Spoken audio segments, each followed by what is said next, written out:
Tonight, CBS 17 Investigates is digging deeper into human trafficking. It can happen to anyone, anywhere. Yeah, data from the Bureau of Justice shows from 2012 until 2022, the number of people prosecuted for human trafficking more than doubled. And North Carolina is not immune.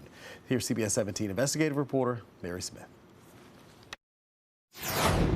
We spoke with the district attorney of Wake County, the director of operations for an organization that provides education and resources, and a survivor of human trafficking about how she turned her experience into a way to help others. The last 4 to 6 months of it, I was actually held in a basement of a house. There was a padlock on the outside of the door. I was in there with 2 other girls. We were only let out to work. Speaking with us at her friend's home in Apex, Kristen Vaughn recalls the inhumane realities she lived for years in Virginia until she says her dad found her. My dad actually found out where I was, showed up with baseball bats, and was like, I need my daughter right now. And they knew that my dad was going to raise hell, and so they let me go. It's a horror that she says started more than 20 years ago. From 2002, probably earlier than that, when I was being groomed, but 2002 to mid-2006, I was actually trafficked in Roanoke, Virginia, all up and down Interstate 81 and 77. I was flown to Charlotte multiple times, D.C., and Virginia Beach, the East Shore. Human trafficking is a grim reality for people all over the country, which unfortunately doesn't exclude North Carolina.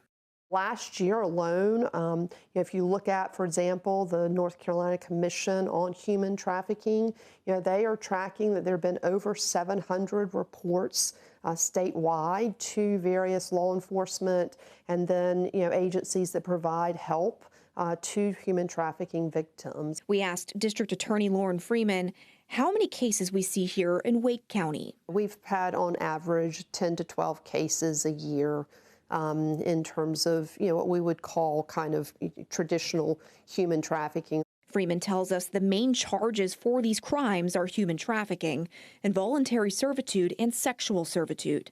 CBS 17 Investigates pulled felony case data from the North Carolina Judicial Branch. We looked at the amount of criminal superior court and criminal district court cases filed. It shows statewide data from July 2022 to June 2023 between both courts. There were 19 human trafficking adult victim cases and 19 trafficking a child victim cases. And looking at the latest annual data from July 2023 to June 2024, again for both courts, it shows human trafficking adult victim cases statewide were up by more than 50%. With 29 between both courts and 16 cases of human trafficking a child victim. It's a lot more common than people realize, especially in North Carolina. We consistently rank in the top 10 for the number of cases of human trafficking. That's according to the National Human Trafficking Hotline data percentage of total cases in 2023. Why do you think that is? Why North Carolina compared to all 50 states? Yeah, our working theory is that it has to do with we have a great highway system, so you can get from New York to Atlanta pretty easily.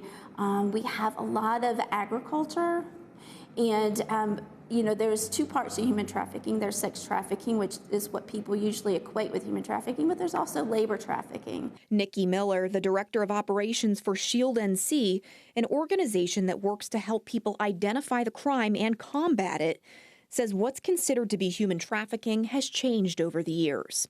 CBS 17 Investigates spoke with her in December. Since 2020, when everybody seemed to go online because we were all secluded, the online enticement of children has increased 300%. We're seeing a lot more predators, the perpetrators online looking for their victims, unfortunately. That startling statistic comes from the National Center for Missing and Exploited Children, citing data from 2021 to 2023. And Miller certainly isn't the only one trying to bring awareness to human trafficking.